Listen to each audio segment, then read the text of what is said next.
మిత్రులు అందరికీ నమస్కారములు. నేను మీ జీవీకే యాదవ్ ఒక కొత్త టాపిక్తో మీ ముందుకు వచ్చాను. Are you ready? మనిషికి కావాల్సింది నేర్పు, మనసుకు కావాల్సింది ఓర్పు, జీవితానికి కావాల్సింది కూర్పు, బాధలలో కావాల్సింది ఓదార్పు, ప్రతి జీవితానికి కావాల్సింది మార్పు.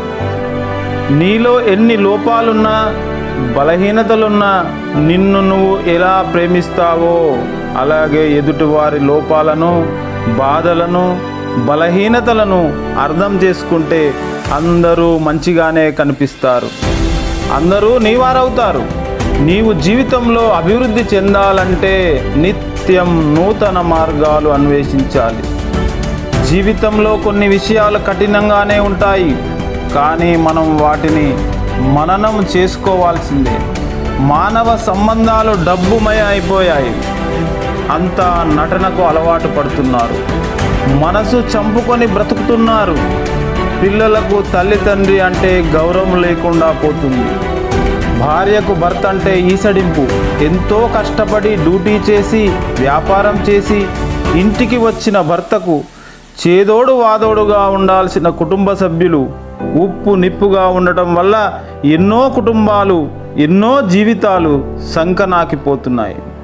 ఇలా జరగడానికి కారణాలు ఏంటో ఒక్కసారి పరిశీలిద్దామా? హలో, అందరూ వింటున్నారా? అతి తెలివి, గర్వము, డబ్బులు ఉన్నాయనే అహంకారం, చిన్న తప్పులను కూడా భరించలేని అసహనం, ఓర్పు లేకపోవడం, పిల్లలు పెద్దలు కూర్చుని మనస్ఫూర్తిగా మాట్లాడుకోలేకపోవడం, ఎక్కువ సమయం టీవీ, ఫోన్లు, ఇతర నెట్ ప్రోగ్రామ్స్లో మునిగిపోవడం, ఎక్కడో ఉన్న సినిమా హీరో హీరోయిన్లు ఏం తిన్నారో ఏం చేస్తున్నారో చెప్పగలరు, కానీ ఇంట్లో ఉన్న కుటుంబ సభ్యులు ఆప్యాయంగా మాట్లాడలేని దౌర్భాగ్యమైన పరిస్థితి నేడు ప్రతి ఇంట్లో ఉన్నది. చిన్న చిన్న విషయాలకు అలిగి స్వంత వారితో ఏళ్ల తరబడి మాట్లాడకపోవడం, వారి ఈ లోకం విడిచి వెళ్ళాక ఎవరితో మాట్లాడతారు? ఎవరో ఒకరి నోటి దురుసుతనం వల్ల కుటుంబం అంతా చెల్లాచెదురైపోవడం, ఆర్థిక విషయాల్లో ఇంటి పెద్దల సలహాలు సూచనలు తీసుకోలేకపోవడం, మనిషికి మరో మనిషి అంటే గిట్టనితనం, పెత్తనం కోసం పోరాటం, చివరికి ఒంటరిగా బ్రతకడం, మధ్యవర్తిత్వం నడిపేవారు లేరు, ఎవరి ఇష్టానికి వారు యమునా తీరి అన్నట్లు వ్యవహారం, మంచి చెప్పినా నచ్చటం లేదు.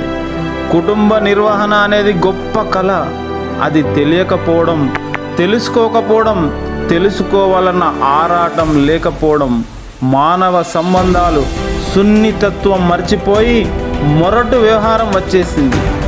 భార్యాభర్తలు కుటుంబాన్ని నడపడం మర్చిపోయారు. నేను చెబితే చేయాలి అనే ధోరణి ప్రబలిపోయింది. సోషల్ మీడియా కుటుంబంలోకి రావటం, టీవీ సీరియళ్ళు, సినిమాలు ఇవన్నీ ఒక మాయలోకి తీసుకుపోతున్నాయి. అదే నిజమని నమ్మి మానవ సంబంధాలు మంటగలుపుకుంటున్నారు. ఎవరైనా మరణిస్తే ఒక ఆకర్షణీయమైన మెసేజ్ పెట్టేసి చేతులు దులుపుకుంటున్నారు. ఇండ్లకు వెళ్ళి పలకరించడం లేదు, మోయడానికి కూడా నలుగురు వచ్చే పరిస్థితి కనుచూపు మేరలో కానరావడం లేదు. ప్రజలంతా ఎవరికి వారే అన్నట్లు నిర్లిప్తంగా ఉండిపోతున్నారు. ప్రక్కనే గొడవలు అవుతున్నా చోద్యం చూస్తూ వెళుతున్నారు తప్ప ఆపే ప్రయత్నం చేయని పరిస్థితి. మానవుడు సంఘజీవి అన్నారు, మరి సంఘంలో జరుగుతున్న పరిస్థితులపై ఎందుకు మౌనం? ఇదే పరిస్థితి కొనసాగితే అతి త్వరలో కుటుంబం వ్యవస్థే కాదు, అసలు మానవ సంబంధాలు కూడా తెగిపోతాయి అనడం అతిశయోక్తి కాదేమో.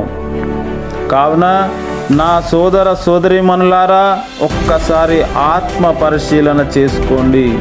కుటుంబ వ్యవస్థను, మానవ సంబంధాలను బలోపేతం చేసుకోండి. మన జీవితంలో సృజనాత్మకతను అలవాటు చేసుకోండి. కుటుంబ వ్యవస్థ ఇక నిలబడదు, త్వరలోనే కూలిపోతుందని అధ్యయనాలు చెబుతున్నాయి. ఇప్పటికైనా నిద్ర నుండి మేల్కొనండి. మహనీయుని మాట నేటి మంచి మాట. ధన్యవాదములు.